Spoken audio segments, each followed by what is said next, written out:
यहाँ पर हमें अगर एक्सप्लेन करना हो कि ये ऊपर की 3 लाइनें इस वाली लाइन से कैसे रिलेट करती है, तो हम बताएंगे इसमें कि बच्चों की जो क्वालिटीज़ दी गई है वो क्वालिटीज़ वो अपनी सिलेबस में, बुक में, वैसे एक्चुअल में साइंस की बुक में पढ़ते हैं वंशानुगत जो क्वालिटीज़ हमें अपने पेरेंट्स से मिलती हैं, तो वही वो खुद रिसाइट कर रहे हैं, पढ़ रहे हैं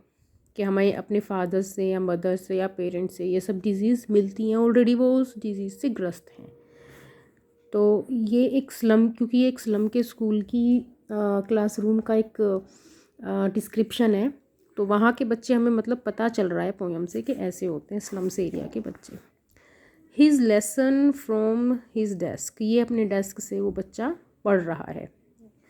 eight back of the dim class, class भी एकदम डिम है, मतलब बहुत ज़्यादा उसके पास रोशनी नहीं है जहाँ पर वो बैठ के पढ़ रहा था ये पेपर सीमिंग बॉय, तो वहाँ पर भी क्लास में उतनी ज़्यादा रोशनी नहीं है, डिम है। One unnoted sweet and young,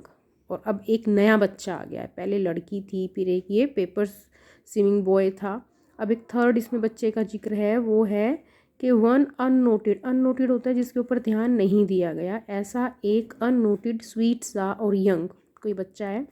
his eyes, अब वो बॉय है, हमें कैसे पता चलेगा, यहाँ पे तो शो नहीं किया गया, तो हमें यहाँ से पता चलेगा हिज आइज़ यानी कि उसकी आँखें। हिज बॉय के लिए यूज़ होता है, तो हिज यानी कि कोई बॉय है, तो ये जो बच्चा है वो एक बॉय है।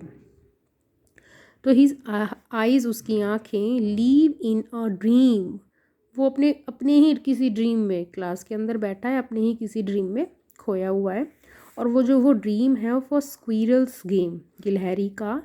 गेम है बाहर जो चल रहा है, वहाँ पर खिड़की में से वो उसे देख रहा है। In the tree room, sorry,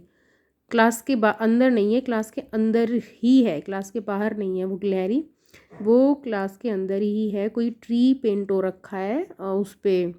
दीवारों पर, तो वो उसको देख रहा है। Other than this, other than this means क्या है, इन सब को छोड़ करके, ये जो रिसाइट किया जा रहा है, पढ़ा जा रहा है, जो पढ़ाई हो रही है उसको छोड़ करके, other than this means in चीज़ों को छोड़ करके वो अपने ही ड्रीम में खोया हुआ है।